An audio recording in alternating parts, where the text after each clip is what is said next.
मिला दो एक बार, मुझे मोहन से मिला दो एक बार, मुझे मोहन से मिला दो एक बार।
निषेविनं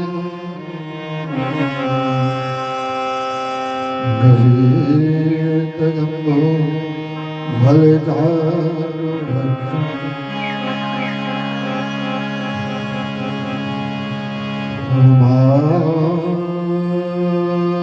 सुतम शोक विनाशका नमामि विघ्नेश्वर पादम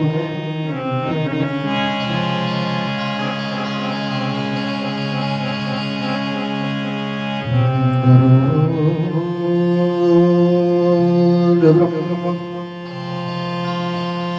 गुरुर्विष्णु गुरुर्देवो महेश्वरः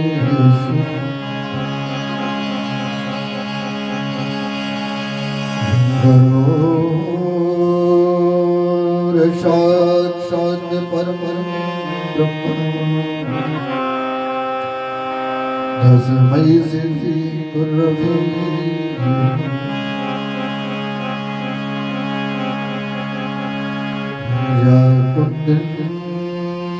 तुषारहारधूलो या सुरवस्त्रभृतं या वीणावरदण्डमण्डितकरा या श्वेतपद्मा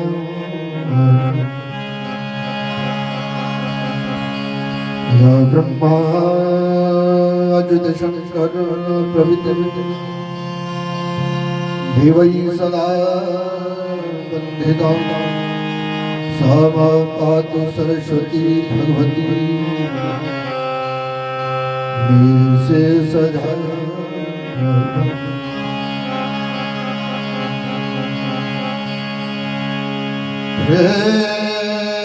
त्र्यम्बकं यजामहे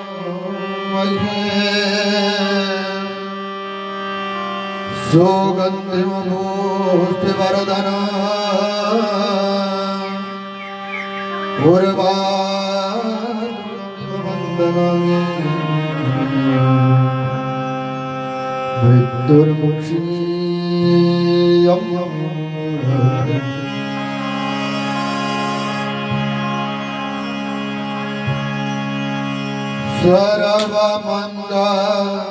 मंगल शिवे सर्वार्थ साधिके शरणे त्र्यंबके गौरी नारायणी नमोस्तुते।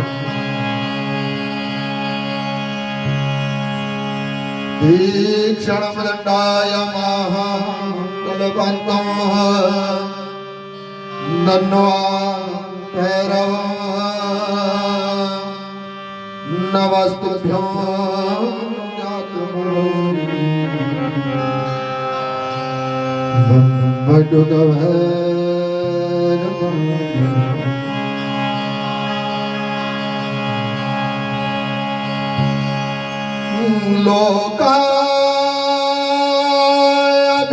लोकाभिराम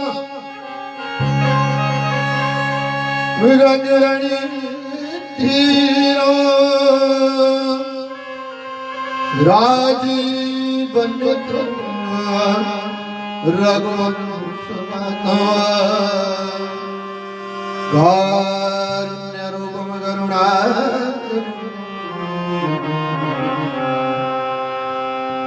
श्री रामचंद्र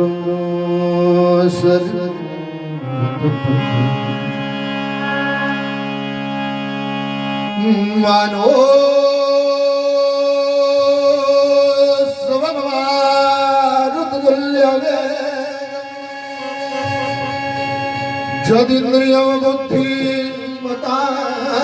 वरिष्ठो वातात्मजं पारितमुख्यो श्री रामदूतं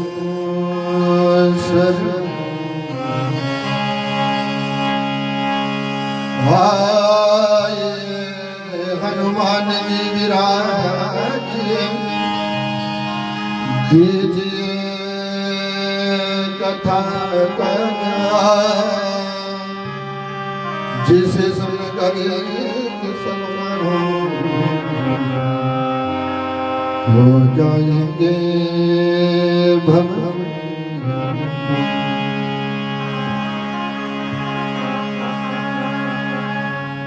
श्री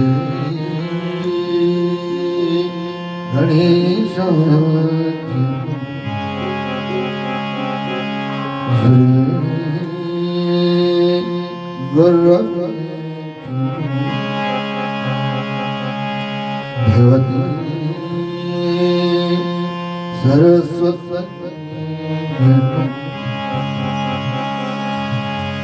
गौरी शंकराय नमः लक्ष्मी नारायणाभ्यां नमः शारदा परम ब्रह्मणे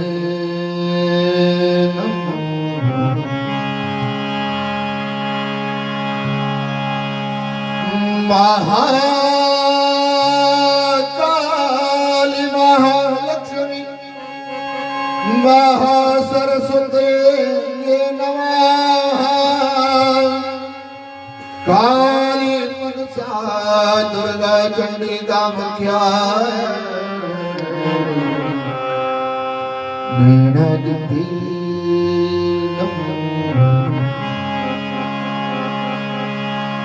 समस्त ग्राम देवी देवता स्थान देव देवता भवानी शंकरा गंगाय नमः यमुनाय नमः भगवती सरस्वती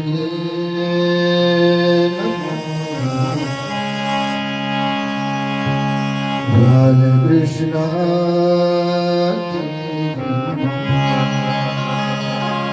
राधा कृष्णाभ्यां नमः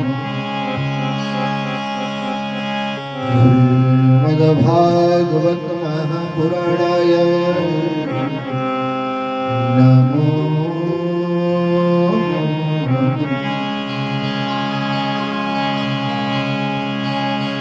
वंशी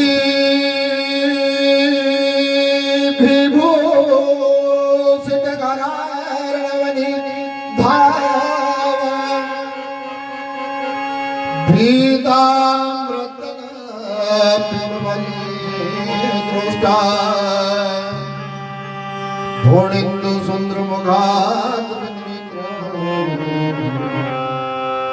कृष्णादिमभिदत्त्वा ध्येयं सदा परिभव विमग्नवीष्टतोऽहं तीर्थास्पदं शिविरञ्जनोतं शरण्यो वृद्धार्ति हरण प्रणतवादिभो वन्दे महापुरुषं ते चरणं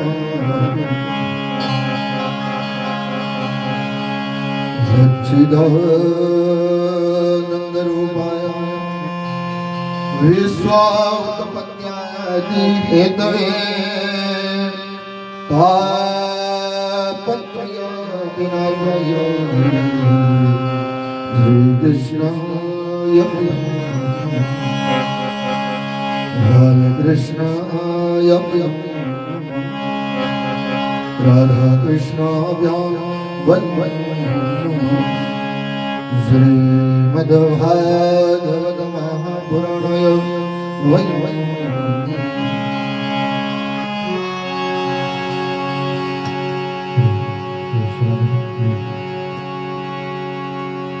अब प्रेम से नमन करते हुए अपनी मनवाणी को पवित्र करने के लिए भगवत नाम की शरणागति को प्राप्त करेंगे।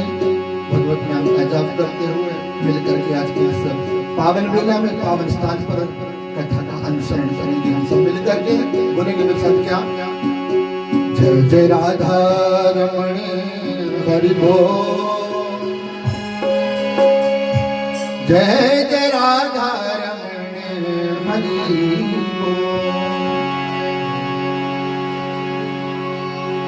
प्रेम से राधा नाम का सुनो। जय जय राधा रमणी हरि बोल, जय जय राधा रमणी हरि बोल, जय राधा रमणी हरि बोल, जय जय राधा रमणी हरि बोल, जय राधा रमणी हरि बोल, जय जय राधा रमणी हरि बोल, जय जय राधा रमणी हरि बोल, जय जय राधा रमणी हरि बोल। ऐसे नहीं भैया, ऐसे मजा नहीं आएगा। हाथ को खोलने पड़ेंगे, गर्मी भी बहुत है, पसीना आना चाहिए। पसीना तो शरीर से जब तक नहीं निकलेगा भक्ति नहीं होने वाली। प्रेम से हमारी माता सबसे आगे जो बैठी है, अवस्था पूरी है लेकिन दिल जवान होना चाहिए। राम नाम के लिए दिल की जरूरत है। प्रेम से बोलेंगे हरि बोल हरि बोल हरि बोल हरि बोल हरि बोल हरि बोल हरि बोल हरि बोल, हरि बोल हरि बोल हरि बोल हरि बोल, हरि बोल हरि बोल हरि बोल हरि बोल। जय राधा रमण हरि बोल, जय जय राधा रमण हरि बोल, जय राधा रमण हरि बोल, जय जय राधा रमण हरि बोल। हरि ओम।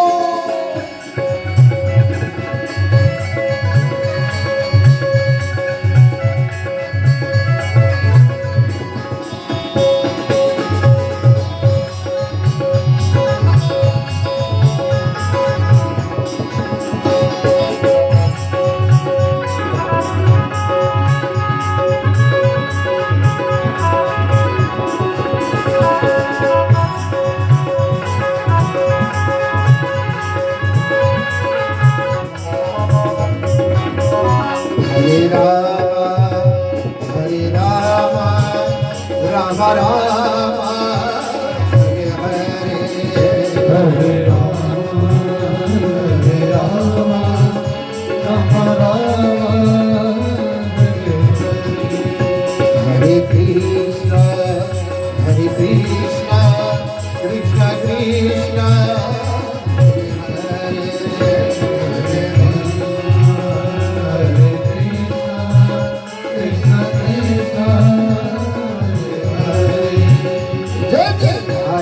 रमण हरि बोल जय जय राधा रमण हरि बोल जय राधा रमण हरि बोल जय जय राधा रमण हरि बोल राधे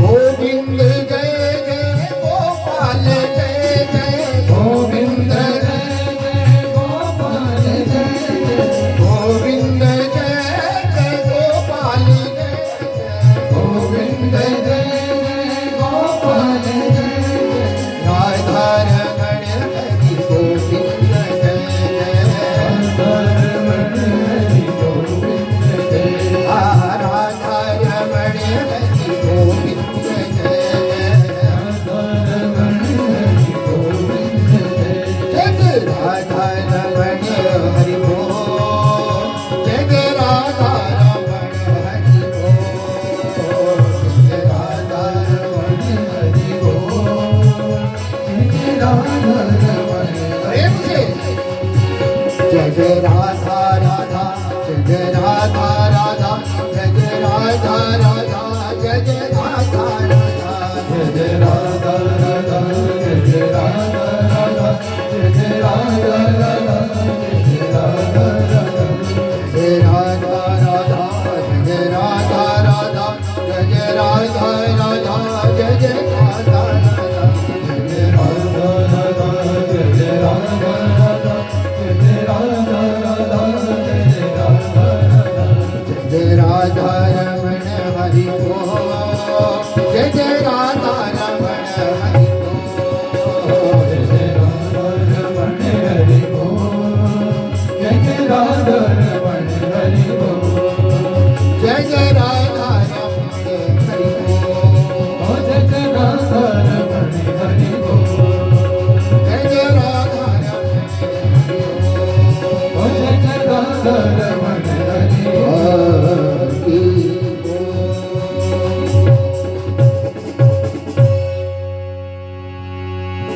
जय जय राधा रमण हरि बोल जय जय राधा रमण हरि बोल जय जय राधा राधा जय जय राधा राधा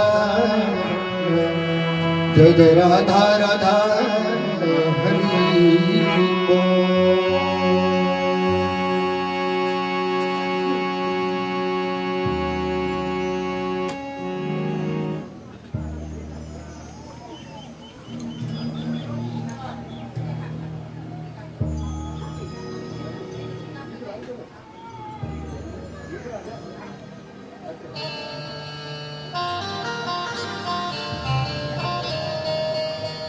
परम पूजनीय करुणा करुणालय अधिकारी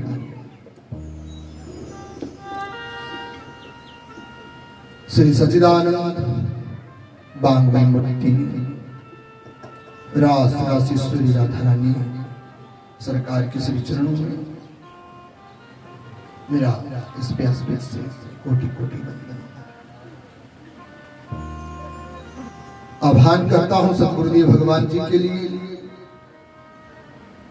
मां भगवती सरस्वती मैया, गौरी शंकर भगवान, लक्ष्मी नारायण सहित परमपिता परमात्मा श्री ब्रह्मा जी का, समस्त ग्राम देवी देवता, इष्ट देवता, स्थान देवता, भवानी शंकर, राधा कृष्ण भगवान, माँ भगवती दुर्गा मैया, गंगा मैया, यमुना मैया, सरस्वती मैया, चराचर जीव जंतु, परम पूज्य सतगुरुदेव भगवान, श्री तपोनिधि निरंजनिया अखाड़े का सभी संतों के लिए, सभी महंतों के लिए, ज्ञानी वैरागी योगी समाधिस्थ महापुण्यात्मा का इस व्यासपीठ से कोटि कोटि वंदन आह्वान करता हूं सतगुरुदेव भगवान श्री वेद व्यास जी के लिए, परम पूज्य सुखदेव भगवान जी के लिए, श्री सूर्य जी महाराज के लिए, अपने माता पिता से श्री मद भागवत महापुराण के श्री चरणों में मेरा कोटि कोटि वंदन। साधुवाद है इस व्यासपीठ से मेरा समस्त ग्रामवासियों के लिए, माताओं, बहन, बुजुर्ग, बच्चे, इस पवित्र स्थान के लिए, जिस पवित्र स्थान में आज हम सब लोग संयोग से इकट्ठे हुए।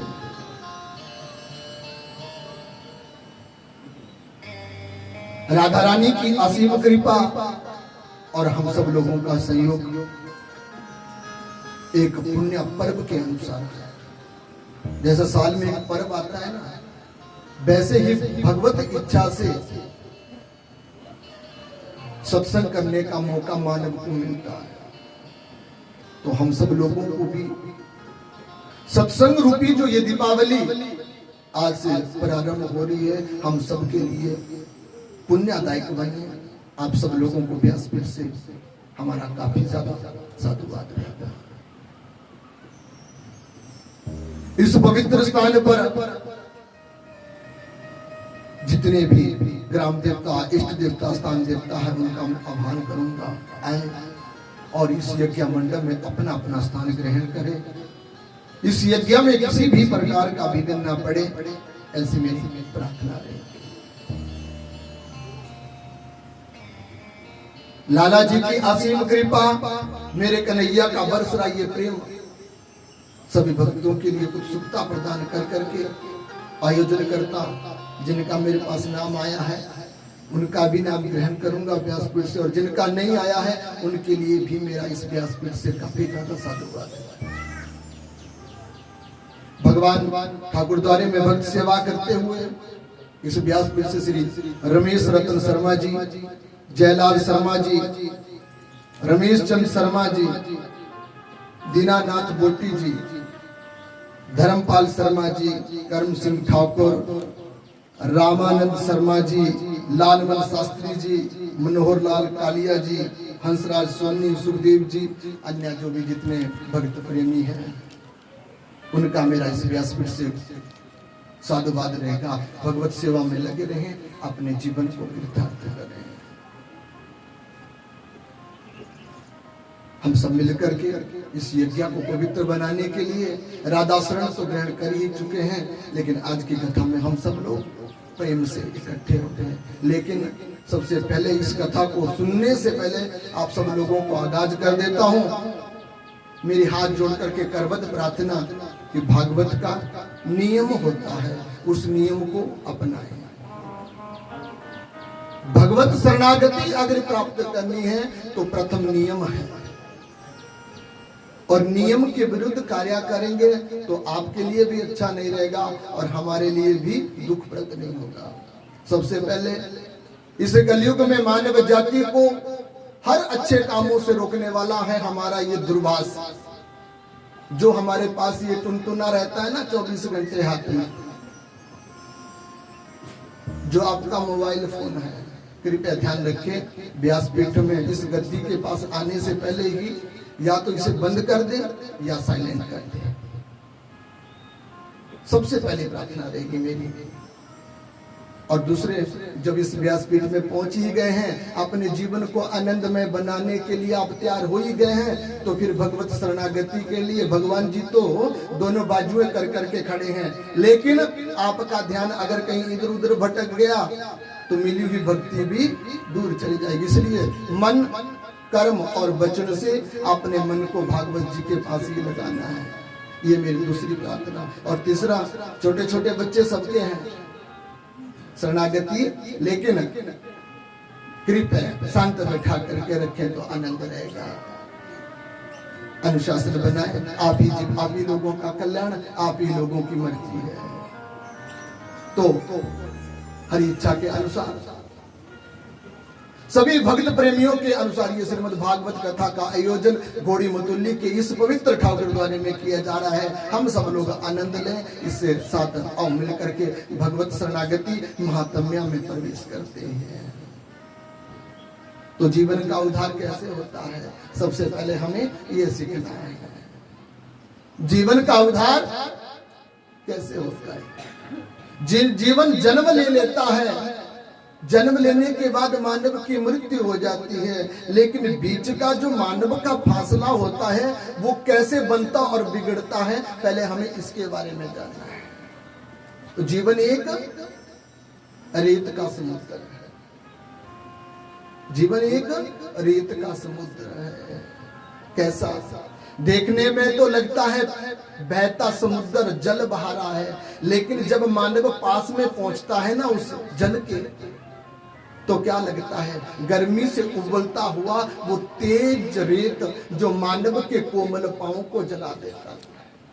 तो कलयुग में मानव का जीवन रेत के समुद्र में चलता फिरता अपने पांव को तो जलाता ही जलाता है, लेकिन गृहस्थ धर्म के सभी पुण्य कर्मों को भी जला देता है। और इस प्रकार से जिया हुआ जीवन अच्छा नहीं होता। तो मानव का जीवन का उद्धार कैसे हो?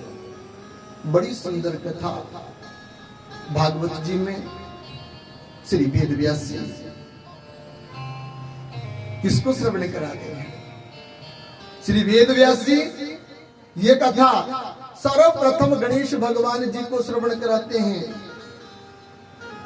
क्योंकि जब भगवान वेद व्यास जी को अपने जीवन में दुख पड़ा था ना, तो नारद से पूछा, भगवान मेरे जीवन का उद्धार कैसे हो? तो नारद ने कहा कि जिस मानव के जीवन में भगवत नाम की चर्चा नहीं आती, उस मानव का जीवन कितना भी धनवान हो, कितना भी पढ़ा लिखा हो, लेकिन जिस जीवा से कभी राम का नाम नहीं आया ना, वो जीवा पवित्र नहीं हो सकती। इसलिए वेद व्यास जी मानव की जीवा को पवित्र करने वाला शब्द है हरे कृष्ण। और बिना हरे कृष्णा के मानव का जीवन पवित्र नहीं हो सकता। वेद व्यास जी तुम्हारे जीवन के उद्धार का रास्ता है क्या? भगवत कथा का श्रवण करना। और जब तक मानव इस भगवत कथा का श्रवण नहीं करता ना, तब तक मानव कितना भी बड़ा एमए डिग्रियां ले ले, वो भगवान के दरबार पर उत्तीर्ण नहीं होता। जब वो मानव भगवत शरण ग्रहण करके भागवत की कथा को सुन लेता है, तभी उसी के जीवन की जो डिग्रियां मिलती है वो उत्तीर्णता प्राप्त होती है। तो वेद व्यास जी महात्म्य में श्री गणेश जी से लिखा रहे हैं, और जीवन का उद्धार कैसे हो हम इस कथा को सुनेंगे। तो जीवन कैसा है? रेत का सागर। जीवन कैसा है? जन्म लेते मानव क्या करता है? जन्म लेते क्या करता है मानव? जैसे ही माँ के गर्भ से निकलता है ना, तो सबसे पहले अपना अंगूठा पकड़ करके मुंह में डाल देता है। क्यों करता है? तो भागवत जी में लिखा है, अंगूठा पकड़ने का अर्थ अपने स्वामी को अंगूठा दिखाना है। मानव इतना स्वार्थी है, 10 मास वर्ष गर्भ में रह करके तो भगवान से प्रार्थना करता, प्रभु मेरा उद्धार करो। और जैसे ही 10 मास पूर्ण हुए, भगवान जी ने उस पाप आत्मा को गर्भ से बाहर निकाला, तो वही पाप आत्मा भगवान जी को अंगूठा दिखा करके उसे चूसने लगती है। बोले जैसे तुझे अंगूठा दिखा रहा हूं ना वैसे ही मेरा जीवन होगा। ऐसे कलयुग का मानव है जिसने पैदा किया। जब मानव ने उसी को नहीं छोड़ा तो हमारा और आपका वो कैसे हो सकता है। मोह ममता से डाला हुआ ये घेरा कलयुग की माया मानव के जीवन को आकर्षित करती है। कैसे रास्ते में, रेत के सागर। तो कथा आती है एक बड़ी सुंदर। कोई गरीब था, गांव का रहने वाला था, और वो गांव का रहने वाला अपनी गरीबी को देख करके एक दिन शहर में कमाने के लिए चला गया। जब शहर में गया तो ये तो था नहीं कि पास में गाड़ियां थी जैसे कलयुग के लोगों के पास है। आज अगर कोई ड्यूटी करने भी जाता है ना तो घर के 10 लोग उसे छोड़ने के लिए जाते हैं। लेकिन ये उस जमाने की बात थी जब धन नहीं था, गाड़ी भी नहीं थी। रेलगाड़ी से गया, स्टेशन पर उतरा, और जब स्टेशन पर उतरा तो रेगिस्तान जैसे एक स्टेशन पर उतर करके कमाने जा रहा वो बालक, वो पुरुष जब अपने स्टेशन पर उतरा, अपने सामान की गठरी को लिया और अपने सामान की गठरी को लेकर के अपनी मंजिल को ढूंढने के लिए निकल जाता है। जैसे ही अपनी मंजिल को ढूंढने के लिए निकला तो क्या हुआ कि वो चलता गया और पैदल कुछ उसे चलना था, लेकिन जिस रास्ते से वो गुजर रहा था ना वो रास्ता रेत से भरा हुआ था। मन ही मन में सोचने लगा आज का दिन तो व्यर्थ हो गया, ना जाने मेरे घर वाले कुछ खाए होंगे या नहीं खाए होंगे। चलते चलते जब वो पथिक थक जाता है तो आधे रास्ते में जाकर के वो विश्राम करने लगा। जब विश्राम करने जब वो लगा तो मन ही मन में सोचने लगा कि जब मैं नजर आगे देता हूं तो बहती हुई नदी दिखाई देती है, और जब मैं उस जगह पर पहुंच जाता हूं तो ये नदी रेत कैसे बन जाता है। अब चलता चलता थक गया था, गर्मियों के दिन थे, प्यास भी लगी। जब उसे प्यास लगी तो वो छाया ढूंढ रहा था, लेकिन कहते हैं गरीबी एक ऐसी बड़ा बुरा दोष मानव के जीवन में है कि जब गरीबी सर पे आ जाती है ना तो मानव दुख तो प्राप्त करता ही करता है, लेकिन उस दुख को भुगतता भुगतता दुख की अनुभूतियों को भूल जाता है। गर्मी तो लग रही थी लेकिन गरीबी के कारण उसे गर्मी महसूस नहीं हो रही थी। थकावट शरीर के कारण वो जलती हुई गर्म धूप में बैठ गया। अचानक से दूसरा पथिक दूसरी ओर से आया। उस पथिक ने पहले बैठे हुए पथिक से पूछा, भैया तुम कहां जा रहे हो? बोले महाराज जा कह रहा हूं ये मुझे मालूम नहीं, लेकिन मुझे ये बताओ कि जो सामने नदी बह रही है ये यहां से कितनी दूर है? तो जो दूसरी तरफ से आने वाला पथिक था ना वो हंसता है, जो दूसरी तरफ से आ रहा था वो हंसता है। बैठे हुए पथिक ने पूछा, भैया तुम मेरी गरीबी का मजाक उड़ा रहे? बोले नहीं महाराज। क्यों हंस रहे? बोले महाराज तुम्हें जो नदी दिखाई दे रही है ना ये नदी नहीं है, ये नदी नहीं है। तो बोले मुझे जल पीना था, प्यास लगी है, और वो जल कहाँ मिलेगा? बोले यार भैया ध्यान से सुनो, जितना रास्ता तुम पीछे छोड़ करके आ गए हो ना उतना ही रास्ता तुम जब आगे पार करोगे तो उसके बाद तुम्हें जल मिलेगा, और तब तक जल पीने वाला जीवित नहीं रहेगा। बोले भैया क्या करूं? बोले अभी कह रहा हूं, अभी ही कह रहा हूं कि मैं इस मार्ग को लांग गया हूं और लांग करके वापिस आ रहा हूं, और तुम इस मार्ग के आधे में हो। अगर इस रेत की नदियां को देखते देखते तुम चलते गए तो डूब जाओगे, और अगर सत्संग में बैठ करके मेरी बात सुन लेते हो तो तुम बच सकते हो। बोले कैसे? बोले मैं भी कहता हूं कि इस रेत के समुद्र में बहते हुए इस रास्ते को छोड़ो और जहां से आए थे वहां वापिस चले जाओ।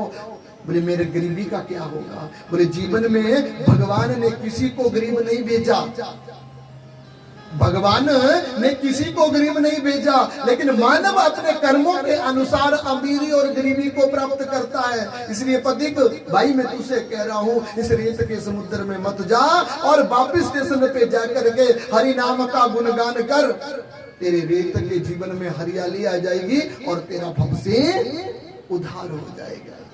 पथिक ने नहीं माना।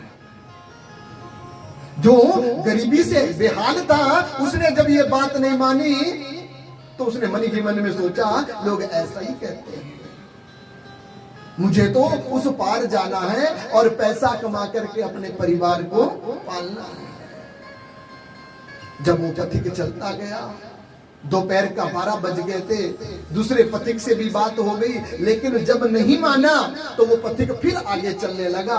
आगे चलते चलते सायं संध्या हुई, जल की एक भी बूंद ना मिलने के कारण अखंड गर्मी शरीर जब तक सहन कर सका तब तक सहन करता रहा, लेकिन जब सहन करने से बाहर हो गई तो उसका शरीर जलने लगा और शहर के नजदीक पहुंचने ही वाला था कि वो घर से कमाने निकला हुआ पथिक मृत्यु को प्राप्त हो जाता है। तो कलयुग का मानव भी इस पथिक की तरह सत्संग का त्याग करते हुए धन कमाने के लिए रेत के इस कलयुग में घुस जाता है। और सत्संग नाम की कोई चर्चा अगर उसके कान में पड़े भी तो उससे विमुख हो जाता है और परिमाण क्या होता है? मानव की मृत्यु। और इसी मृत्यु के कारण मानव अपने परिवार के झंझट में फंस करके पाप पुण्य करता है और मानव की मरने के बाद भी आत्मा उद्धारित नहीं होती। तो उद्धार कैसा हो? उद्धार कैसे हो? जीवन में आए हो, हमारा उद्धार कैसे हो? तो उद्धार करने के लिए ही कलयुग में व्यवस्था बनाई गई है श्रीमद् भागवत की कथा। जब इस कली काल में भक्ति खत्म हो गई, ज्ञान वैराग्य खत्म हो गए, मानव के जीवन का कोई भी सहारा ना बचे, तो भगवान जी ने स्वयं उद्धव से कहा कि कलयुग में अगर कोई कथा सुनने लायक ना हो, ज्ञान वैराग्य को प्राप्त करने लायक ना हो, तो हरे कृष्णा कृष्णा कृष्णा हरे हरे, हरे राम राम राम हरे हरे बोल ना सके तो सुन तो सकने वाला व्यक्ति भी कलयुग में भव से पार हो जाता है। जो मुख से उच्चारण नहीं कर सके ना, वो कलयुग में अगर इन शब्दों को सुन भी लेता है तो इस कलयुग के झंझट से मुक्त होकर के भव से पार हो जाता है, भव से पार हो जाता है। तो कलयुग में मानव जीवन का उद्धार है, मानव जीवन का उद्धार है। भोजन करके कौन कौन आए हैं? नजदीक तो हमारे माता ही बैठी है। भोजन करके कौन कौन आए हैं? हाथ खड़ा करेंगे। गर्मी किसको ज्यादा लग रही है? गर्मी किसको ज्यादा लग रही है? अब गर्मी नहीं लग रही है तो कहा जाता है कथा में वक्ता और श्रोता दोनों का मन एक होना चाहिए, तभी कथा सुनने का फायदा मिलता है। सब लोगों का ध्यान तो टेंट के पास है, फिर मैं कथा किसको सुनाऊं? भैया ये कथा हमने खरीद करके नहीं लाई है, 40 वर्षों की मेहनत है हमारी, हम इसे ऐसे लुटने नहीं देते। मिस्त्री जो होता है ना, वो पत्थर कैसे लगाता है? पहले उस पत्थर को तोड़ तोड़ के ठक ठक कर करके पहले पूरा साफ कर लेता है। और मुझे लगता है घोड़ी मतौली में हथौड़े की बहुत जरूरत है। बोले बांके बिहारी लाल की। कथा में ध्यान सबके ऊपर नजर है, बहुत कम लोग हैं, छोटे से चौगुल में बैठे हुए लोग हैं। तो मानव के जीवन का उद्धार कैसे होगा? कलयुग में धन कमाने से, धन कमाने से। बहुपुत्र घर में ज्यादा हो उनसे, जगह जमीन ज्यादा हो उससे नहीं होगा। क्या आज तक कोई साथ लेकर के गया? बड़ी जमीन वाला जो होता है ना, उसके घर वाले क्या करते हैं? बोलो खेतों में रह करके मुर्दा मर जाता है, देखने वाला भी कोई नहीं होता। बड़े परिवार वालों में सब अपने अपने को अपने अपने कमरे में रहते हैं, बुढ़े मर जाए सुबह की शाम, शाम से सुबह हो जाती है, कोई देखने वाला भी नहीं होता। धन वाला क्या होता है? जिसके पास ज्यादा धन होता है ना कलयुग में, वो रोटी एक खाता है और बीमारियां अनेक साथ में लेकर के रखता है। यह है कलयुग में धनवानों के लक्षण। सुखी कौन है? फकीर, ना कुछ झोली में साथ लेकर के आए हैं और जिस दिन जाएंगे ना उस दिन साथ लेकर के जाएंगे। बस जितना समय मिल जाए मस्ती कर लो, और मस्ती हरिनाम की हो तो कलयुग में भव से पार है। लेकिन ये मस्ती मिलना कोई सौखा काम नहीं भैया। जितना धन कमाने में कष्ट नहीं होता, परिवार को बनाने में कष्ट नहीं होता, जितना भक्ति को ग्रहण करने में कष्ट होता है। तभी तो कहा है इस भक्ति को अगर प्रारंभ करना है ना, तो भक्ति को प्रारंभ करने के लिए हरिनाम का साबुन लगाना पड़ेगा। प्रेम से जब तक आप अपने जीवन को, अपने जीवन के नियमों से उदंडता प्राप्त नहीं करेंगे, तब तक भगवत चर्चा प्राप्त होने वाली नहीं है। सबको पता है राजा परीक्षित को श्राप लग जाएगा, फिर पता है चौथे पांचवें दिन ठाकुर जी का जन्म हो जाएगा, लास्ट दिन सबको पता है भगवान श्री कृष्ण ने कंस को मार दिया, हो गई कथा। लेकिन वेद व्यास जी ने स्वयं भागवत में लिखा हुआ है, जो भगवत प्यासा होगा वो भगवत कथा को एक बार क्या 1000 बार भी सुन ले तो उसके जीवन की प्यास नहीं मिटती। उसके जीवन की क्यों नहीं मिटती? क्या कहा? बोले ये कथा बड़े जल्दी किसी के समझ में, बड़ी जल्दी किसी के समझ में बोलना पड़ेगा भैया। बोलोगे नहीं तो मजा नहीं आएगा कथा का। हम अकेले ही चीखे रहेंगे तो इस चीखने का क्या फायदा है? ये संसार जो है, ये संसार जो है एक नदियां है, और इस नदियां के बीच में, इस नदियां के बीच में मानव को मुश्किलें आती हैं। इस नदियां के बीच में क्या होता है? बड़ी मुश्किलें आती हैं। और जब मानव के जीवन में मुश्किलें आती है ना, तभी तो मानव का जीवन क्या होता है? अपने जीवन के सुख को ढूंढता है। और जब मानव अपने जीवन के सुख को ढूंढना प्रारंभ करता है ना, तभी भगवान मिलते हैं। बीमारी लगेगी तो डॉक्टर की याद आती है, चोट लगेगी तो वैद्य की याद आती है। लेकिन जब मरने का समय आता है ना, वैद्य, पंडित और ये डॉक्टर लोग जब छोड़ देते हैं ना, आस जीवन की जब खत्म हो जाती है, तो किसकी याद आती है? हाय मैया, हाय मैया, किसकी याद आती है? बोलना पड़ेगा। जब कोई साथ ना दे तो कौन साथ देने वाला है? कौन? भगवान। तो भगवान को कैसे बुलाते हैं उस समय में? यहाँ की भाषा हम भी तो सीखे। कैसे बुलाते हैं उस समय में? हे प्रभु ले जा, ले जा भगवान, ले जा, बस इस कष्ट से बचा दे, यही बोलते हो ना। लेकिन ध्यान से सुन लेना, उस समय वो जीवन में दुख ना आए किसी के। लेकिन आज अगर जतन करोगे तो, आज अगर जीवन की मस्ती में रहोगे ना, परिवार वालों के साथ, बहू पूत के साथ, पोतों के साथ, द्वैतों के साथ खेलते खेलते, तो उस समय तो हाय प्रभु ले जा बोलना पड़ेगा। लेकिन आज उस ममता का त्याग कर दोगे तो कल किसी को छोड़ने की जरूरत नहीं पड़ेगी। भगवान स्वयं आकर के तुम्हें अपने धाम ले जाता है।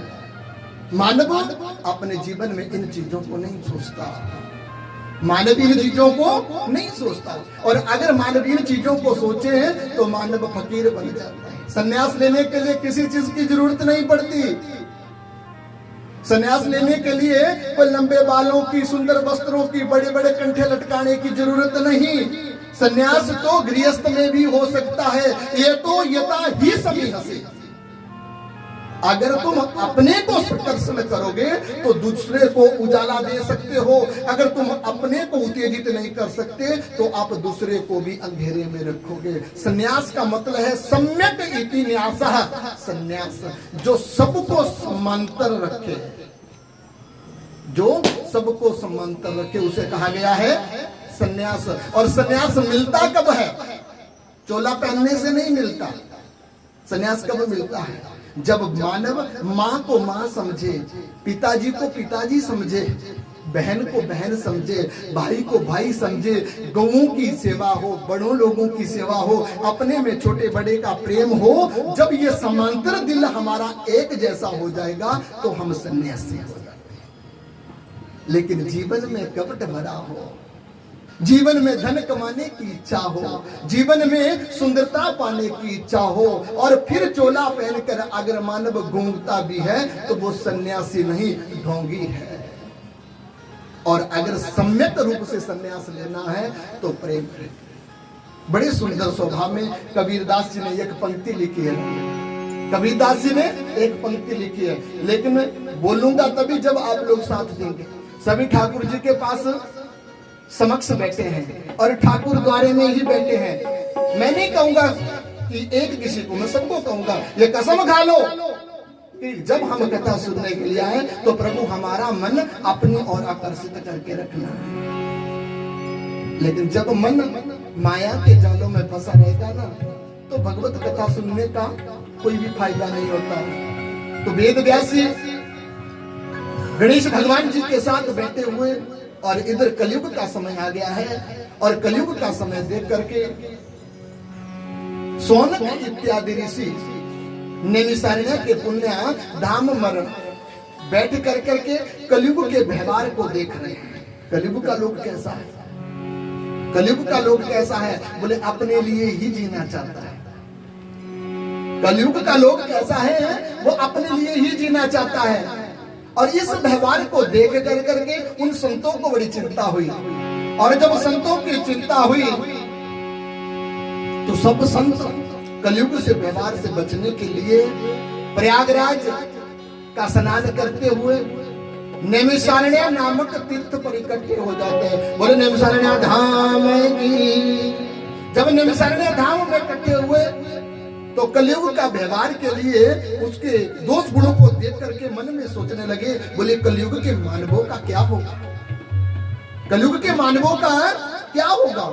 क्यों? बोले कलयुग का मानव अपने तक संगठित है, दूसरों के जीवन को सुखी देखना नहीं चाहता, और इस प्रकार से चला हुआ जीवन थोड़े दिनों के लिए होता है। और हम तो मानव जीवन के सुख की कामना करते हैं, लेकिन कलयुग का प्रभाव उसे दुख में बदल रहा है। हमें इसके बारे में कोई ना कोई सोच बनानी चाहिए। अब संतों ने कहा कि कलयुग के प्रभाव से अगर बचना है तो हम जाप कर ले, हम तप कर ले, हम दान कर ले, हम गौओं की सेवा करें, संतों की सेवा करें। संतों के बीच में इस प्रकार की चर्चा चल पड़ी, और जब चर्चा चलते चलते चलते समय बहुत समय चली तो एक दिन श्री सूत जी महाराज जी को इस बात का पता लगा कि सभी संतों का समागम नैमिषारण्य के पुण्य क्षेत्र में हुआ है। तो सूत जी महाराज ने बोला कि चलो हम भी संतों के दर्शन करके आए। अब सूत जी महाराज अपने घर से जब निकले, नैमिषारण्य में पहुंचे तो सोनक इत्यादि ऋषि सब बैठे हुए थे। जैसे ही सूत जी महाराज आए तो उनका स्वागत करने लगे। सूत जी महाराज ने कहा, प्रभु हम तो आपके दर्शनों के लिए आए थे और आप हमारा ही स्वागत कर रहे हैं, हम तो आपके दर्शनों के लिए आए। सब संतों ने कहा, महाराज आप वेद व्यास जी के शिष्य हैं, और आज इस पवित्र बेला में आपके दर्शनों को पा करके हमारा जीवन बड़ा प्रसन्न हो गया है। हम आपके दर्शनों को पा करके अपने जीवन में चाह रहे हैं कि भगवान जी के दर्शन हमने प्राप्त कर लिए। इसलिए प्रभु आप से हमें एक प्रश्न पूछना है। क्या? बोले कलयुग में मानव का उद्धार कैसे है। सूत जी महाराज जी को सुंदर सिंहासन पर बिठाया, और जब सुंदर सिंहासन पर बिठाया तो सुंदर सिंहासन पर बिठा करके सूत जी महाराज जी से प्रश्न करने लगे, प्रभु कलयुग के लोग बड़े बुरे होंगे, अपना अपना करते करते अपने सहित अपने परिवार को दुखी कर लेंगे, लेकिन दूसरे का भला नहीं चाहते। और इस व्यवस्था में कलयुग के जीवन जीने का अच्छी राह नहीं है, उन्हें बुरे कर्मों में जाना पड़ेगा। और इन मानवों को इस बुरी राह से कैसे बचाया जाए, इसके बारे में हम आपसे जानना चाहते हैं। तो सूत जी कहने लगे, ऋषियों कलयुग का व्यवहार है, मानव अपने धन में फूला फूला रहता है, और कलयुग के प्राणी का किसी के साथ कोई संबंध नहीं है। ध्यान से सुन लेना भैया, जो भी संबंध है ना वो किससे है? पुत्र का माता के साथ संबंध, पुत्र का पिता के साथ संबंध, बहू का सास के साथ संबंध, बहू का ससुर के साथ संबंध है। तो कब तक है? जब तक जेब में अपने मुंह से बोलेंगे सभी, जब तक जेब में पैसा है। और जिस दिन पैसा नहीं खत्म होगा उसी दिन बुड्ढा और बुड्ढी की मंजोली खेत में चली जाती है। इसलिए कलयुग से इन दुर्व्यवहारों से बचना है। तो सूत जी ने कहा हरि चर्चा को करो। हरि चर्चा को करोगे तो बुढ़ापे के समय में दुख नहीं आएगा। तुम्हारे जीवन में आए हुए सके संबंधी जो तुम्हारे साथ रिश्ता बना करके चले हैं ना, वो सब रिश्तेदार भले तुम्हें पाखंडी कहेंगे, भले ही तुम्हें चोर ठग कहेंगे, लेकिन अंतिम समय में तुम्हारे साथ जो स्वार्थ का प्रेम जुड़ा हुआ है ना, वो जुड़ा हुआ स्वार्थ का प्रेम तुम्हारी आंखों से दूर हो जाएगा। और तुम जैसे अकेले आए थे वैसे ही अकेले वापस जाओगे। इस भावना को जान करके हरि चर्चा तुम्हारे साथ जाएगी। वो हमारा संबंधी है, इस बात को भी तुम समझ जाओगे। और जब तक मानव के जीवन में यह समझ नहीं होती तब तक माता पुत्र का सर दबा दबा करके, तेल लगा लगा करके उसको पालती है। और कलयुग की घटना देखो, आज वही माँ बाप हमारे वृंदावन में कई हिमाचली बूढ़े बूढ़े आ गए हैं रोटी खाने को, जिनके घर में 4-4 पुत्र 4-4 बहुएं हैं। आज वो बूढ़े हमारे वृंदावन में अनाथ आश्रमों में हैं। कारण क्या है? कारण है तेल लगाना। अपने बच्चों की परवरिश करने के लिए कष्ट उठाना। जितना कष्ट अपने परिवार के लिए उठाया था, अगर उतना सा कष्ट हरि नाम को जपने के लिए करते तो आज गलियों गलियों में भटकना, किसी के सहारे की जरूरत कब पड़ती है? जब आदमी क्या होता है? जब आदमी अपने जीवन में अभिमानी होता है, मेरा पुत्र, मेरी बहू, मेरा पोता। और लास्ट में क्या होता है? ले जाता है किस तरफ को? नदी के किनारे। वही बेटा और वही पोता। ये माया का जाल कलयुग है। और इस कलयुग से अगर बचना है तो नाते रिश्तेदारों को छोड़ करके, ये नहीं कहता व्यासपीठ से कि इन नातों को नहीं मानो, ये हमारा गृहस्थ है, इन नातों के बीच में जीना पड़ता है, लेकिन रिश्तों में ममता मत रखो। ये सब नाते रिश्ते झूठे हैं। और मानव इन नातों रिश्तों में बड़ा हंस हंस के जीता है, बड़ा हंस हंस के, बड़ा शराब मदिरा मांस का भोजन करते हो, बड़ा डीजे लगा करके नाचता है। लेकिन ध्यान नहीं उस मानव को कि अंतिम समय में जब यम पकड़ करके ले जाएंगे तो क्या होगा। तो कबीर दास जी बड़ा सुंदर शब्दों में कह रहे हैं, क्या मन फूला फूला फिरे,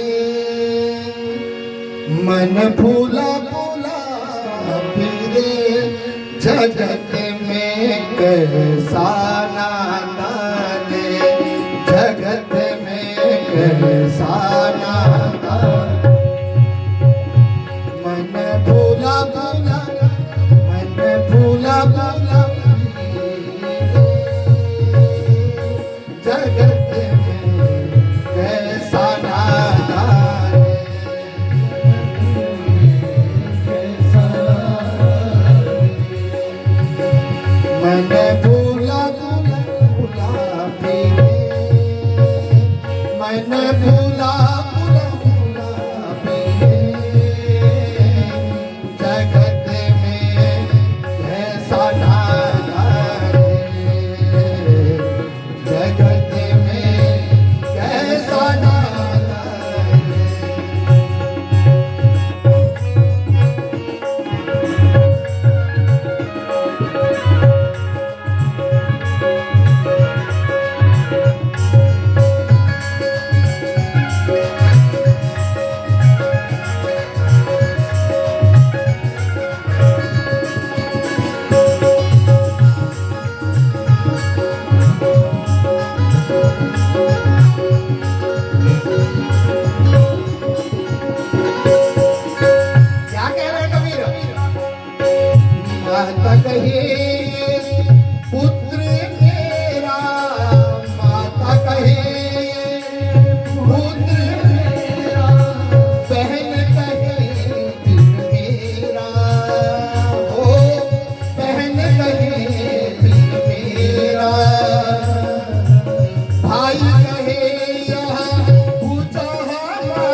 पकड़ी के माता रोए, बाह पकड़ी के भाई,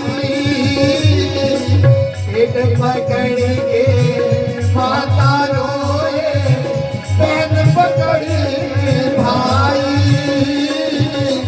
लपटी झपटी के तेरी आह रोए, वो लपटी झपटी के तेरी आह रोए, बहन रोए दस माता, मन बोला बोला, मन बोला बोला,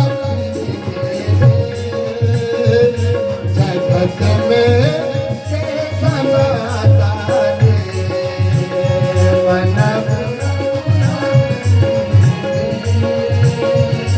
जगत में कैसा नाता रे, मन बोला बोला, बोला बोला बोला,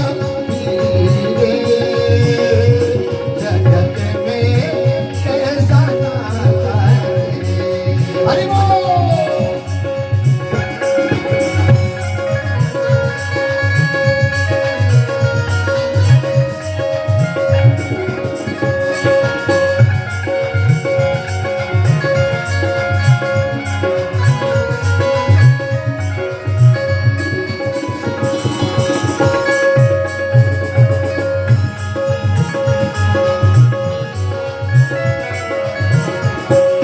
देखो भैया, हमारी भाषा समझ आए चाहे ना, हम अपना राज को गाएंगे ही गाएंगे। तुम समझो चाहे नहीं समझो, यही बात है ना। लेकिन हम अपना भजन जब तक आपके भेजे में घुसाएंगे ना, तब तक पूरा नहीं करेंगे। पहला अंतरा था, माता कहे ये पुत्र मेरा, जन्म लेते ही बेटा हो या बेटी, माता कहती है मेरा, और बहन कहे ये भाई मेरा। ठीक है। दूसरा क्या है, भाई कहे ये भूजा मेरी, और नारी कहे ये नर मेरा। एक आदमी चार भागों में बंट गया। जब चार भागों में बंट गया तो चार प्रकार के कार्य उसके जीवन में आ जाते हैं। माता के साथ पुत्र बन करके, बहन के साथ भाई बन करके, भाई के साथ भाई बन करके, और पत्नी के साथ पति बन करके। क्या मरने के बाद ये साथ जाएंगे? क्या किसी की माता साथ गई? किसी की बहन साथ गई? नहीं गई ना। किसी का भाई साथ में गया? नहीं जाता। क्या किसी की पत्नी साथ में गई? कोई किसी के साथ नहीं जाता। फिर आदमी इन रिश्तों को निभाता क्यों है? इन रिश्तों के बीच में रहता क्यों है? फिर दूसरे अंतरे में कहा क्या, पेट पकड़ी के माता रोए, बाह पकड़ी के भाई, पेट पकड़ी के माता रोए, पकड़ी के भाई, वो लपटी झपट के गिरिया रोए, लपटी झपट के तिरिया कौन? तिरिया कौन? बहन बनोई, मामा मामी, चाचे ताए, ये सब तिरिया हैं। ये सब दूसरा रिश्ता आ जाता है। और बहन रोहे दस माता रे, मन भूला भूला, मन भूला भूला जगत रे, जग में कैसा नाता रे, मन भूला भूला। फिर उन्हीं जगत के बीच में, उन्हीं जगत के बीच में, उन्हीं जगत के बीच में, उन्हीं जगत के बीच में क्या होता है, वो अहंकारी मानव धन है तो धन के लोभ में जीतता है, प्रेम है तो प्रेम को छोड़ करके अहंकार के लोभ में जुटता है, और अपने को बड़ा खुश समझता है। लेकिन उसे पता नहीं कि जगत में कैसा नाता है। जगत में कोई किसी का नहीं। जब कोई किसी का नहीं तो किसी के पास हम क्यों रहे? और जो हमारा है हम उसे क्यों भूले? जो हमारा है हम उसे क्यों छोड़े? लेकिन कलयुग का मानव क्या कहता है, जो अपना नहीं उसे गले लग लेता है, और जो पराया है, जो पराया बन करके रहा है जिसे गले लगाना था उसे दूर भगा देता है। और इसी के कारण कलयुग का मानव दुख पाता है और दुख पाता पाता नरक में चला जाता है। तभी तो कलयुग दुष्ट गुणों को बनाता है। मेरी बात समझे नहीं होंगे, मेरी बात समझे नहीं होंगे, समझा देता हूं। कलयुग में ममता के घेरे में आया हुआ मानव बहु पुत्र का लाभ प्राप्त कर लेता है। बड़ी सुंदर कथा आ जाती है, भजन फिर कह लेंगे, कोई दिक्कत नहीं। बड़ी सुंदर कथा आती है कि एक बूढ़ा था और जीवन में कोई नहीं था। बूढ़ा होने तक वो लोगों के यहाँ पर कमाता खाता और अपना जीवन जी रहा था। अचानक से एक दिन संत लोग मिल गए, अचानक से एक दिन संत लोग मिल गए और उस बूढ़े ने मत्था टेका, बोले प्रभु कोई कृपा करो, हमारा उद्धार हो जाए। तो संतों ने कहा भक्त तेरा उद्धार हो जाएगा, लेकिन तू किस प्रकार का उद्धार चाहता है? क्या तू इस जीवन से उद्धार चाहता है या हरि भक्ति को प्राप्त करना चाहता? बोले नहीं नहीं महाराज, ये सब नहीं चाहता। बोले क्या चाहता है? बोले मैं चाहता हूं दूसरों की तरह मेरे घर में भी सुंदर सी पत्नी आ जाए, मेरे घर में भी बाल बच्चा हो जाए। मैं भी चाहता हूं दूसरों की बहुएं जब देखता हूं और बेटों को देखता हूं तो मेरा मन भी करता मेरे घर में भी ये सब होता। संत ने कहा तथास्तु, लेकिन एक बात ध्यान से सुन ले, इन सब से तेरा बेड़ा पार नहीं होगा। बोले नहीं महाराज यही चाहिए। बोले तथास्तु, यही हो जाएगा। थोड़े दिन के बाद बुड्ढे के घर में बहू आ गई, पत्नी घर में पत्नी आ गई और पत्नी सुशील थी, माया का जाल था। कलयुग में पत्नी माया का जाल बन गया है। इससे पहले जो पत्नी आती थी ना वो गृहिणी होती थी, क्योंकि वो आकर के अपने घर को संभालती थी। लेकिन आज जो बेटियां घर में आ रही है ना वो गृहिणी नहीं है, वो माया का जालक है। 10 दिन के लिए आती, घर में दिन छट करके दुपट्टा उठाया फेंका और चल भैया। ऐसे आज के रिश्ते बन गए हैं, कलयुग के रिश्ते जिन्हें कहते हैं। तो घर में पत्नी आ गई। अब एक दिन वो बूढ़ा मन ही मन में सोचने लगे, बोली वो संत मिले थे और उन्होंने कहा था घर में बुढ़ापे में पत्नी आ जाएगी, तो सच में आ गई। क्या अब मेरे घर में बेटा भी हो जाएगा? 1 साल इंतजार किया और सच में उसके घर में बेटा हुआ। अब कलयुग के प्रभाव के अनुसार जब बेटा घर में हुआ तो अचानक से वो संत फिर घूमते घूमते आ रहे थे और उस किसान के पास चले गए। जब किसान के पास चले गए तो अवस्था भी थोड़ी बूढ़ी थी और नजर में भी फर्क पड़ गया था। तो संतों ने कहा महाराज कैसे हो? बोले महाराज बड़े खुश है, लेकिन पहचाना नहीं। बोले जो 2 साल पहले मिला था। बोले वही संत हो? बोले हाँ। बोले कैसा चल रहा है परिवार? सब कुशल है। बोले पत्नी आई? बोले महाराज आ गई। बोले बेटा हुआ? बोले हो गया है। बोले अब तो नहीं कुछ इच्छा? बोले है ना महाराज। क्या? बोले घर में बबुआ है। महात्मा ने समझाया, हे बूढ़े ब्राह्मण, अब समय मछलियां वेट कर रही है, नदियां में मछलियां वेट कर रही है और तू अब बहू के लालच में फंस गया। सुन, मैं तुझे शिक्षा देता हूँ, जो तेरे मन की इच्छा थी कलयुगी थी, मैं तुझे कहता हूँ राम नाम का जाप ले ले और जंगल चला जा, हरि भक्ति कर, तेरा उद्धार हो जाएगा। बुढ़ापे ने कहा महाराज क्या कहते हैं? अभी 1 वर्ष का मेरा बेटा और मुझे कहते हो सन्यासी बन जाओ। मैंने सोचा तुम बड़े ज्ञानवान हो, लेकिन तुम तो बड़े मूर्ख हो, तुम तो बड़े मूर्ख हो। संत ने कहा मेरी मूर्खता बाद में याद आएगी, लेकिन मैं कहता हूँ राम का जाप करो। बोले महाराज अगर आप कहते हैं तो ठीक है, लेकिन अभी नहीं करूंगा, थोड़ा समय के बाद करूंगा। संत ने कहा तेरी मर्जी।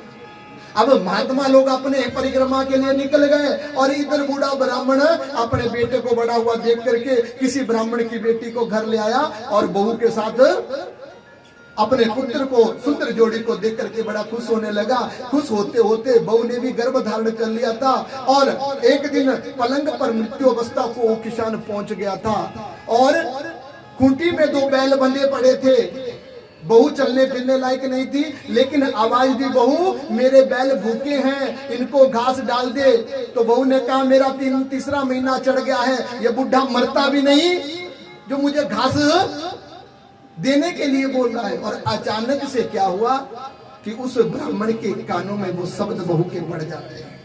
जैसे ही वो शब्द बहू के कान में पड़े तो मन में सोचने लगा जब मैं नौजवान था तो अपने बैलों को कभी भूखा रखने नहीं दिया, लेकिन अब बुढ़ापा आया तो अब इन बैलों को भी घास नहीं दे पा रहा हूं, इससे अच्छा मैं मर जाता तो ठीक था। और भगवान की असीम कृपा हुई, वो बूढ़ा मर जाता है। जब उस बूढ़े की मृत्यु हो गई, जब उस बूढ़े की मृत्यु हो गई तो यम के पास चला गया।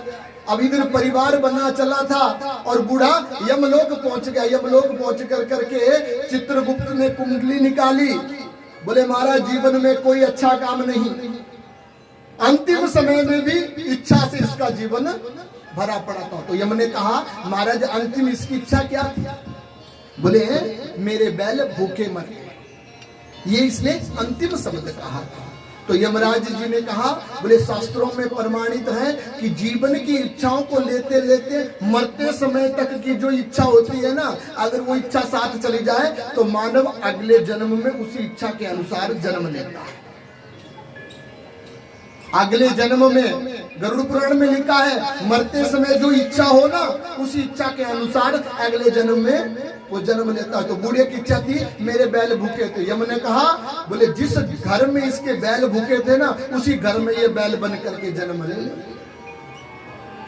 अब वो बूढ़ा किसान अपने बेटे के घर में बैल बन करके जन्म ले लेता है। जब बैल बन करके जन्म लिया तो फिर एक दिन संत साल भर के बाद परिक्रमा के लिए आए। पूछा, बोले एक ऐसा कोई किसान था? बोले महाराज वो तो स्वर्ग सिधार गए।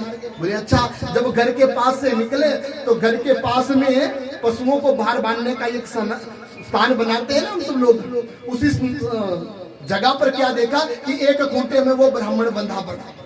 अब सन्यासी गुजर रहे थे, जब नजर उस बछड़े के ऊपर गई, बोले इसको तो मैं जानता हूँ। अब वो संत उसके पास में गए, बोले तुम वही ब्राह्मण हो ना जिनको मैं कहता रहा राम का नाम ले ले? बोले हाँ वही हूँ। बोले अब मजा आ रहा है बछड़ा बन करके? बोले और? बोले अब भी कहता हूँ राम का नाम ले ले। तो उस बछड़े ने कहा, बोले महाराज ये कितना बड़ा पाप कह रहे हो, बड़ी मुश्किल से तो मैं अपने बेटे के घर में बैल बन करके आया हूँ और कुछ दिनों में बड़ा हो जाऊंगा। क्यों? बोले पुत्र के घर में बैलों की जोड़ी थी, उसमें से एक बैल मर गया। अब गऊ ने मुझे जन्म देकर के अपने पुत्र के सुख के लिए भेज दिया है। अब मैं दूसरे बैल के साथ हल खींचूंगा और अपने पुत्र को सुख प्राप्त कराऊंगा। बोले अच्छा तेरी मर्जी। अब एक दिन वो बूढ़ा ब्राह्मण जो बछड़ा बन गया, बैल बन गया और दूसरे बैल के साथ हल खींचने लगा। अब हल खींचते खींचते सुबह से शाम हो गई, बेटा भी डंडा मार मार करके उसकी पीठ पर भी उसको चलाता है। और ऐसी प्रक्रिया करते जब 2-3 साल व्यतीत हो गए तो फिर महात्मा लोग घूमते घूमते आए और वो बछड़ा जो बैल बना हुआ था ना, आज बूढ़े के रूप में आ गया। और क्या है कि बाप हल को खींच रहा है, बेटा उसे पकड़े खड़ा है और इतने में संत पहुंच गए। अब बाप से चला नहीं जाता और बेटा डंडा मारता है और वो बैल पीछे मुड़ करके अपने बेटे को देखता है, बेटा मैंने तेरे सुख के लिए किया है। लेकिन जवान बोल नहीं सकती। जब जवान बोल नहीं सकती तो संत आए और उसने उस ब्राह्मण बालक से कहा, अरे ब्राह्मण बालक किंचित मारती, इन बैलों को तो आराम करने दे। बोले महाराज आपका स्वागत हुआ है। बोले हम इनसे बात कर ले? बोले कर लो। अब उस बूढ़े संत ने, खुद भी बूढ़े हो गए, उस बूढ़े बैल के पास जाकर के कान में बोला, बोले भैया मजा आ रहा है, आनंद मिल रहा है? बोले महाराज आनंद तो मिल रहा है लेकिन अब मुक्ति चाहता हूं। आनंद तो बहुत आ रहा है लेकिन अब मुक्ति चाहता हूं। बोले क्यों? बोले आपकी बात उस समय याद आती है जब मेरा बेटा डंडा मार करके मेरी पीठ पे चटक करता है। उस समय तक याद नहीं आई जब मैं अपने बेटे के घर में बछड़ा बना, बैल बना, लेकिन जब खेत में मेरा बेटा मुझे पीठ पर पीटता है तो उस समय याद आती है जिस बेटे के लिए मैंने अपने जीवन में गोद का सुख दिया, अपने धन संपत्ति का सुख दिया, फिर बैल बन करके जिसके पास में आया, आज वही बेटा मुझे डंडे से पीटता है। प्रभु अब मुझे मुक्ति का मार्ग बताओ। तो संत ने कहा, ब्राह्मण देवता जब मैंने तुझे पहले ही बताया था तो इस झंझट में फंसने की जरूरत ही क्या थी। लेकिन अगर बुरा कर्म किया और कर्म के अनुसार तूने मुक्ति पाई है तो आज तूने दंड भी भुगतान कर लिया है। बोले महाराज इसका कारण क्या है? बोले इस हेर फेर को माया का पर्दा समझो। तेरा बेटा नहीं जानता कि तू उसी का बाप है, क्योंकि तू बैल बना है और वो मानव है, इसलिए वो तुझे नहीं पहचान रहा है। और इसी माया के जाल में, कर्म बंधनों में फंस करके मानव अपने कर्मों में धोखा खाता हुआ नरक की प्राप्ति करता है। बोले मेरा उद्धार कर दो, बैल कह रहा है उस बालक से, बोले मेरा उद्धार कर दो। फिर उस संत ने उस बैल का उद्धार करने के लिए उसके कान में 3 शब्द बोले, ओम नमो भगवते वासुदेवाय। जैसे ही 3 शब्द बोले तो आराम करने वाला बैल मुक्ति को प्राप्त हो जाता है। तो मानव में कलयुग का जीवन भी ऐसा ही है, हम सब लोगों का जीवन भी ऐसा ही है। एक बूढ़े ब्राह्मण की तरह इच्छाओं को लेकर के हम जीते हैं और इन इच्छाओं के बीच में हमारी मृत्यु हो जाती है। जिन बहू बेटे के लिए हम जीते हैं, जिन परिवार वालों के लिए हम सुख दुख भुगत कर करके प्रभु का नाम छोड़ देते हैं ना, वही परिवार वाले अंतिम समय में हमें छोड़ देते हैं। इसलिए कलयुग में इन सब से दूर रह करके हरि नाम का सुमिरन करना चाहिए। भागवत क्या कहती है, भागवत सुनने का तात्पर्य क्या है? प्रश्न था मेरा व्यासपीठ से कि मानव के जीवन का उद्धार कैसे हो सकता है इस कलयुग में। तो मानव के जीवन का उद्धार भागवत सुनने का लक्षण, फायदा और जीवन में मुक्ति प्राप्त करने का जो मार्ग है वो है क्या? भगवत शरणागति, भागवत सुनना। लेकिन सुनने के भैया नियम हैं। ऐसे कथा सुन करके, नाच कर करके, ढोलक तबला सुन करके घर को चले जाएंगे तो कुछ नहीं मिलेगा थकावट के सिवा। थकावट के सिवा कुछ नहीं मिलना। और अगर जीवन में चाहिए प्रेम से भक्ति तो मन में जब घर से चलना प्रारंभ करें तो समय से आए, और जब चलना प्रारंभ कर दे तो घर की चिंताओं को छोड़ दे, उसकी चिता बना दो। घर के जितने भी दुख है ना, उनकी चिता बना दो, घर के अंदर जला दो। जब दरवाजे से निकलो तो चिंतन प्रारंभ कर दो, और जब चिंतन प्रारंभ हो जाएगा तो आपका आने वाला मार्ग सुधर जाएगा। और जब आपका मार्ग सुधर जाएगा तो इस जगह में पहुंच जाएंगे और फिर भगवत शरणागति प्राप्त हो जाएगी। और जब भगवत शरणागति प्राप्त हो जाती है तो नारायण मिल जाते हैं। बोले नारायण भगवान की। भागवत सुनने का अर्थ है जीवन को पवित्र करना।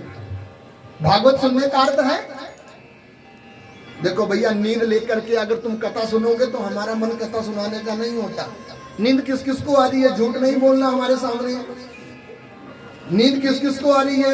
हम व्यासपीठ से बोलेंगे किस किस को नींद आ रही।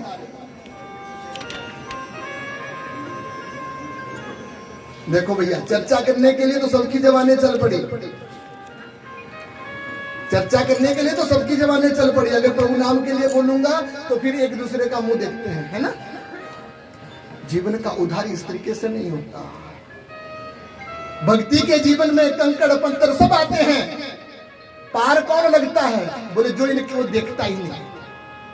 जो इन कंकड़ पत्थरों को ना देखे वो भव से पार हो जाता है, और जो इन कंकड़ पत्थरों के बीच में रहता है ना, वो उसी में डूब जाता है। भैया, हरि चर्चा उसे सुनने के लिए नहीं मिलती। हरि चर्चा को सुनने के लिए, हरि चर्चा को सुनने के लिए मन की पवित्रता होनी जरूरी है। भागवत का महात्म्य क्या कहता है? भागवत का महात्म्य कहता है कि भागवत को सुनने से पहले मानव का जीवन कैसे हो। तो भागवत को सुनने से पहले इसमें सुखदेव भगवान जी ने भागवत महात्म्य लिखा, जो एक नदी की तरह है। और जब तक नहाने वाला उस नदी के किनारे खड़ा होकर के देखता रहता है ना, तब तक वो अपनी आत्मा को शुद्ध नहीं कर सकता। अगर उस मानव को उस नदी के बीच में ले जाया जाए और उसके बीच में उसे नहलाया जाए, फिर उसको बाहर निकाला जाए, तो उस मानव का जीवन ही पवित्र होता है। तो भागवत एक नदिया है और हम सब लोग किनारे खड़े हैं। 7 दिनों के बीच में 7 डुबकियां भी लगानी और अपने जीवन को पवित्र भी करना है। बोले भागवत भगवान की। और अगर ऐसा नहीं करोगे, किनारे खड़े रहोगे, 5-4 चपाती खा करके आया करोगे, यहाँ नींद का मजा लाया करोगे, तो हमें कोई मतलब नहीं। हम तो भैया जाएंगे, लेकिन तुम्हारा जीवन में उद्धार नहीं हो सकता। उद्धार करना है तो नियम है भागवत के महात्म्य के 6वें अध्याय में लिखा हुआ है कि भागवत सुनने के लिए सर्वप्रथम उपवास, अपने से बड़ों का आदर, संत महात्माओं की पूजा, गौ ब्राह्मण की सेवा, माता पिता का दर्शन कर करके अपने जीवन में उजाला लाना, ये भागवत को सुनने वालों के लक्षण है। जो मानव माता पिता की सेवा नहीं कर सका हो, अपने घर में संतों के लिए कब्र एक बार भी भोजन ना कराया हो, अपने घर में रखी हुई गऊ को सड़क में छोड़ दिया हो, गंगा किनारे जाकर के बीड़ी पीने वाला, सिगरेट पीने वाला धुआं उड़ा करके गंगा नहा करके आया हो, या उसने कोई जीवन में अपने ब्राह्मणों का आदर सत्कार नहीं किया हो ना, वो मानव कथा सुनने का लायक बुरा मान जाओगे, कोई बात नहीं है। हमें कोई रिश्तेदारी नहीं करनी भैया, हम अकेले हैं, अकेले ही जिएंगे। लेकिन आप लोगों को कह देते हैं, आप लोगों का साथ छोड़ जाएगा, लेकिन हमारा बांके बिहारी हमारे साथ जाएगा। बोले बांके बिहारी लाल की। जीवन में साथ है माता पिता का, सेवा से मिलता है। जीवन में साथ है गुरु भाइयों का, संग में रहने से मिलता है। जीवन में साथ है अपने लोगों का, भक्त लोगों का। वो कैसे मिलता है? सत्संग से मिलता है। लेकिन मिलेगा तभी जब हम किसी का उद्धार करेंगे। उद्धार से ही अपना जीवन भी उद्धारित होता है। बोलते हैं दूसरों के ऊपर उंगली उठाने वाले की तरफ अंगूठा हमेशा अपनी तरफ होता है। हम इन रास्तों से गुजर गए हैं और आप लोगों को इस रास्ते में ला करके हम 7 दिनों में पवित्र करना चाहते हैं। इसलिए आपके जीवन में हम अच्छा बुरा बोल करके तुम्हारे जीवन को पवित्र करने की इच्छा करेंगे। अगर बुरा लग जाएगा तो बोल देना है, बुरा लग जाएगा तो बोल देना है। लेकिन भागवत सुनने का नियम, जितने भी कथा सुनने आए सबसे पहले हमारी माताएं, और सबसे पहले वो लोग जिनको सबसे ज्यादा शुगर है, जो 1 घंटे से ज्यादा भूखे नहीं रह सकते, उनके लिए कह देता हूँ हरि नाम का सुमिरन करो।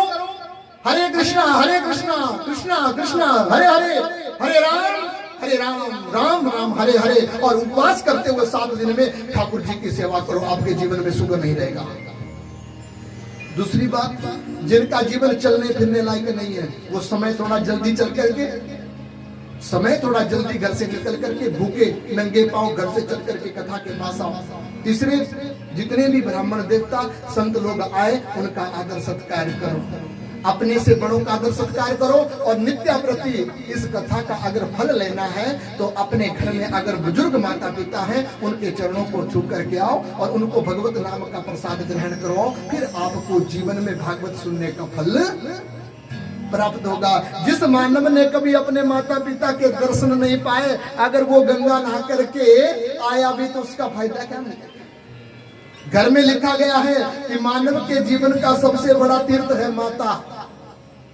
मानव के जीवन का सबसे बड़ा तीर्थ कौन है? अरे भैया बोलो ना, माइक दूं क्या? माइक दूं क्या? माता। और मानव जीवन का सबसे पहला गुरु है माता, दूसरे स्थान पर है पिता और तृतीय स्थान पर है ज्ञान गुरु। जिसने अपनी माता के चरण नहीं छुए, पिता के दर्शन नहीं प्राप्त किए, वो ज्ञान गुरु से शिक्षा प्राप्त नहीं कर सकता। जिसने सबसे पहले अपने माता पिता की सेवा कर ली, उसको फिर ज्ञान गुरु के पास जाकर के मिले चाहे ना मिले, उसे पहले ही मिले। तो जिस घरों में माता पिता की सेवा होती है ना, गौओं की सेवा, संतों की सेवा, ब्राह्मणों की सेवा होती है, उनको फिर एक भागवत नहीं हजारों भागवत सुनने का मौका प्राप्त होता रहता। बोले भागवत भगवान की। तो इसलिए सत्संग अगर पाना है तो सत्संगति को सीखना पड़ेगा। कल से नियम, आज भोजन जिसने किया है सबको माफी है। हम जान जाते हैं किसने भोजन किया है किसने नहीं किया है, हम जान जाते हैं। हम बता देंगे कल तुम लोगों ने किसने भोजन किया और किसने नहीं किया है। सबसे पहले नियम बना लो, इस घर गांव में गंगा आई है, हम नहीं, भागवत जी आए। और भागवत जी आए हैं तो सबसे पहले नियम, आपके घर का भोग पदार्थ बनना चाहिए, भोजन नहीं बनना चाहिए। सब अपने घर से नैवेद्य बना करके लाओ, पहले भगवान जी को भोग लगाओ, उसके बाद कथा सुनो और कथा सुनने के बाद भगवान जी का फिर जो आपकी पाठशाला में बन रहा है ना उसका भोग लगाओ और फिर भोजन प्राप्त करके 7 दिन का उपवास रखने का नियम बना लो। पहली बात। और दूसरी बात, सब घर से आए लेकिन घर की चिंता को चिता में छोड़ करके आए और जब भी घर से चले तो चिंतन करके चले। तीसरी बात, माया ममता का डाला हुआ ये जो घेरा तुम्हारे जीवन में है, इस माया ममता को उसी घर में छोड़ करके आना है जिस जगह पर इसका स्थान है। इस स्थान पर किसी प्रकार की ममता नहीं। इस जगह पर ममता है तो प्रभु नाम की ममता, और जब प्रभु नाम की ममता जागृत हो जाएगी ना फिर तुम्हारे घर की ममता खत्म हो जाएगी। बोले भागवत भगवान की।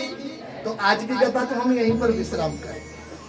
आज की कथा तो सिर्फ हमारा और आप सब लोगों का मिलना जुलना था। सब लोग घोड़ी मुतोली वालों को इस व्यासपीठ से खूब खूब ढेर सारी शुभकामनाएं। जितने भी कार्यकर्ता, हमारे नन्हे मुन्ने बच्चे, बड़े लोग, भक्ति स्वरूपणी हमारी माता इस सेवा में आई है। भागवत व्यासपीठ से आपको खूब सारी भगवत भक्ति प्राप्त हो, ये हम आशीष देते हैं। लेकिन ये आशीष सस्ते में नहीं मिलता। ये आशीष सस्ते में नहीं मिलता। इस आशीष को प्राप्त करने के लिए भगवत प्राप्ति करनी पड़ेगी। इसी के साथ एक बार पुनः ठाकुर द्वारे में आप सब लोगों का स्वागत हमारे ठाकुर जी करेंगे। एक छोटा सा भजन, उसके बाद आरती। आज हमारी गप्पे हुई है, कथा नहीं हुई है। कल से कथा का नियम बोलो, कितने बजे से कथा शुरू करनी है। जितने बजे से आप चाहेंगे हम उतने बजे से कथा शुरू करेंगे।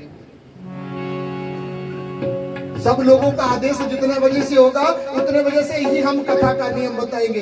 1 से 4 ठीक है? 1 से 4 ठीक है? सभी हाथ खड़ा करें 1 से 4 वाले। हमारे बच्चे लोग इस तरफ बैठे हुए मंदिर के पास।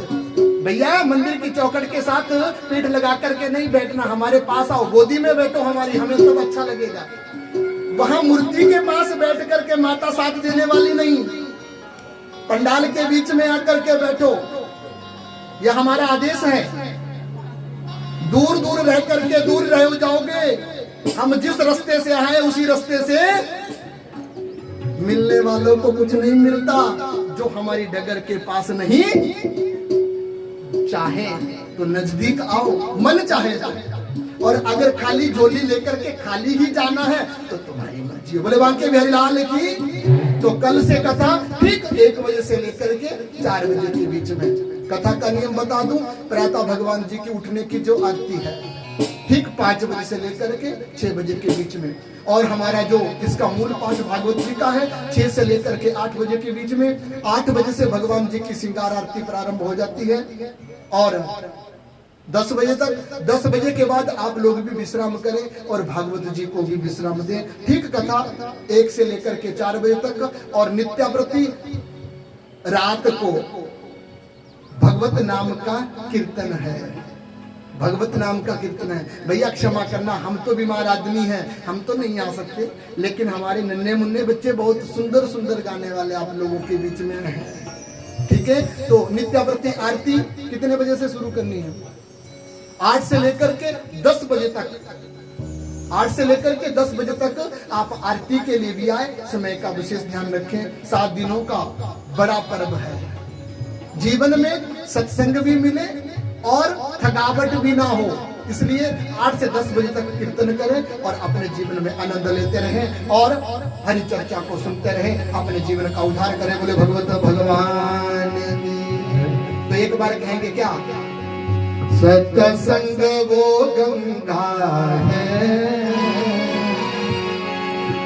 जिसमें जो नहाते हैं, पापी से पापी भी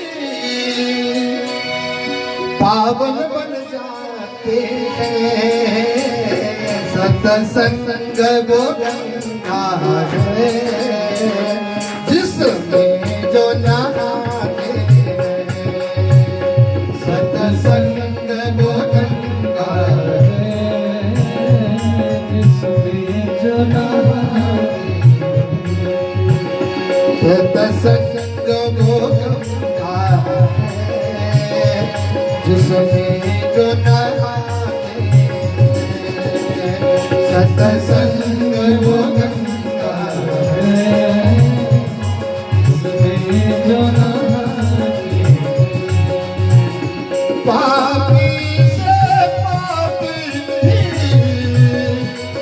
पार वो जाते हैं पापी से पापी भी पवन हो जाते हैं। सत्संग वो जाते हैं जिसमें जो नहाते हैं। सत्संग वो गंगा है इसमें जो नहाते हैं। हरि बोल।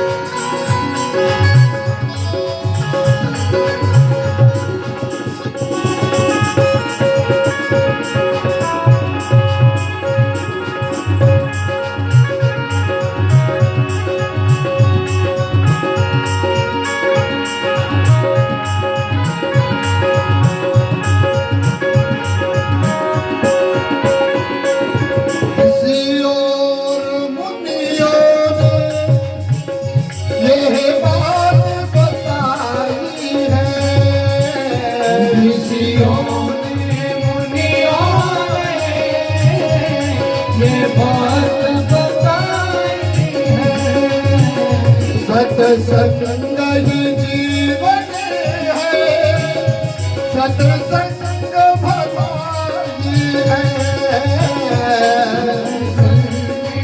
जीवन है सत्संग भगवान है। ये वेद बताते हैं, ये ग्रंथ बताते हैं।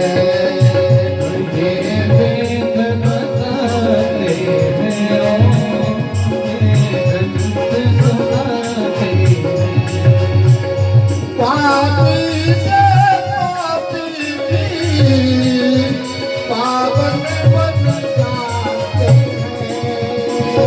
पापी से पापी भी पावन हो जाते हैं। सत्संग वो गंगा है जिसमें तो नहाते हैं।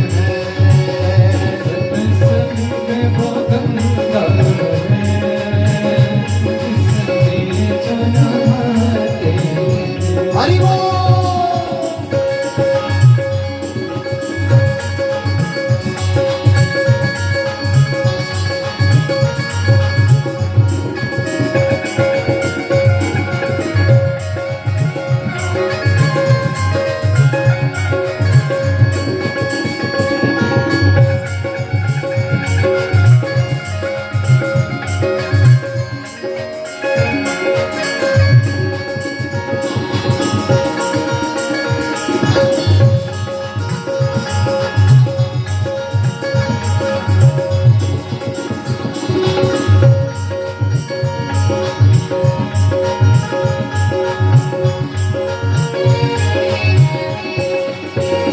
इस तीर्थ से बढ़ कर के कोई तीर्थ धाम नहीं। शरीर से बढ़ कोई तीर्थ धाम नहीं। और दुख कलेशों का सत्संग में नाम नहीं। और दुख कलेशों का सत्संग में नाम नहीं। जो आते हैं सत्संग में, जो आते हैं जीवन को बनाते हैं। सत्संग वो गंगा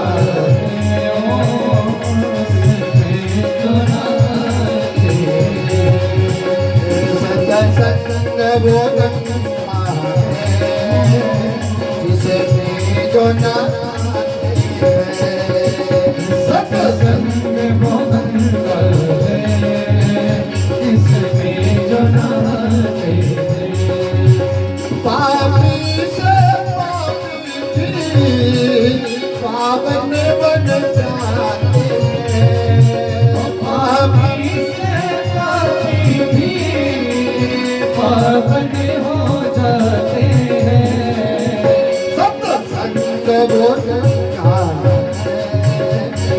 जिसमें जो ना सत्संग इसमें जनाते जिसमें जो ना इसमें जो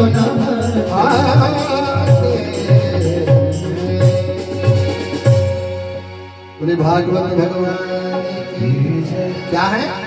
सत्संग वो गंगा है जिसमें जो नहाते पापी से पापी भी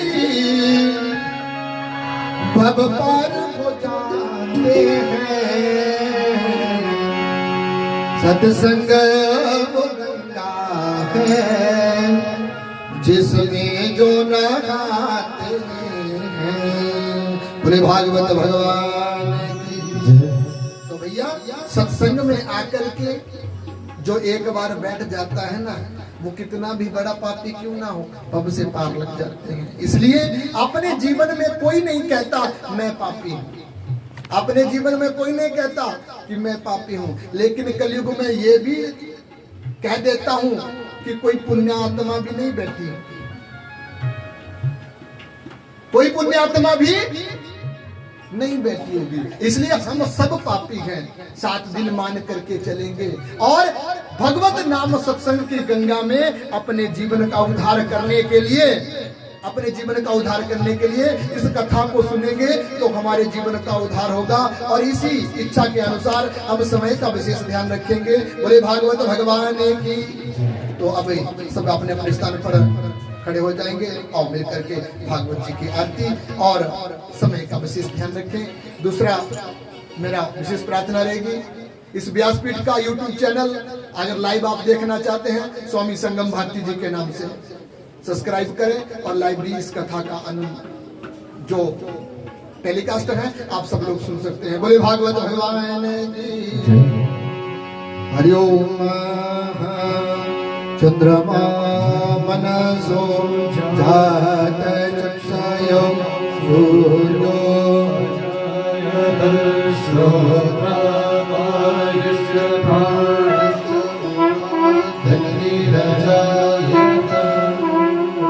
श्री भागवत भगवान की आरती। पापियों को पाप से हटार, श्री भागवत भगवान की आरती। पापियों को पाप से हटार, श्री भागवत भगवान की आरती। पापियों को पाप से हटार, श्री भागवत भगवान की आरती। पापियों को पाप से हटार। ये अमर ग्रंथ ये मुक्ति पंथ ये पंचवेद निराला, नव ज्योति बनाने वाला। अमर ग्रंथ ये मुक्ति पंथ ये पंचवेद निराला, नव ज्योति जगाने वाला। श्री राम यही हरि धाम यही, हरि धाम यही।